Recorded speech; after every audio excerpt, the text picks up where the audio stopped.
Raised $350 billion, give or take, and barely a clue to what it's all buying. It's your money we're talking about. More money in today's dollars than the Marshall Plan, more than the Apollo Moon program, nearly as much as it cost to build the entire interstate highway system.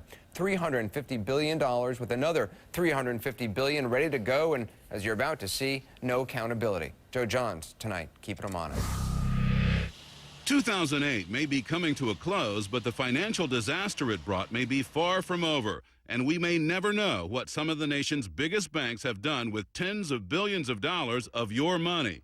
The bailout money was supposed to be used to jumpstart the economy by re-energizing lending, but some of the banks can't tell you what they did with it. Some of them won't tell you, and some of them even admit they're still working on what to do with it. People on Capitol Hill aren't happy. When I think about banks and the way that if you bounce a check, they're going to charge you $35 or $50 for a bounce check, and they're going to demand strict accountability. But when they get billions, they don't want to be accountable. There's something wrong with that picture. 21 banks that each got $1 billion or more from the federal government's Troubled Asset Relief Program simply didn't have specifics when the Associated Press asked them, "What are you doing with the money?" J.P. Morgan Chase, we've lent some of it, we've not lent some of it. We're not giving any accounting of, here's how we're doing it. SunTrust, we're not providing dollar in, dollar out tracking.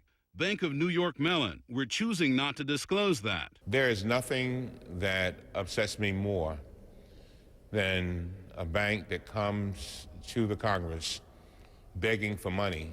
Once they get the money, turn around and say, nah, see you later. I'm not going to tell you anything. Okay, so why is it that the recipients of billions of federal dollars won't just throw open their books? There's simply no way to tell.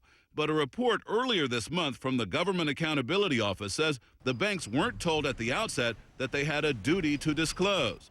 But the report said without effective oversight, Treasury cannot ensure that those receiving funds are complying with the requirements of the program. The Treasury has said it had to get the money out quickly to the banks because it was an emergency. Elizabeth Warren, who heads the congressional panel monitoring TARP, has 10 big questions about the way the program is being run. She says she doesn't buy a winter coat without a plan. Thank you. I mean, at some point, Joe, aren't these folks going to have to explain to taxpayer where all the money has gone? You would think so, Anderson. Elijah Cummings predicts that pretty soon Congress is going to have to figure out where it went because there's another $350 billion in the pipeline.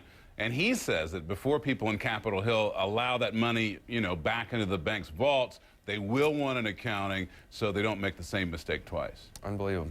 Joe, thanks. So much money, so little accountability. That is the bottom line. And so is this. Before they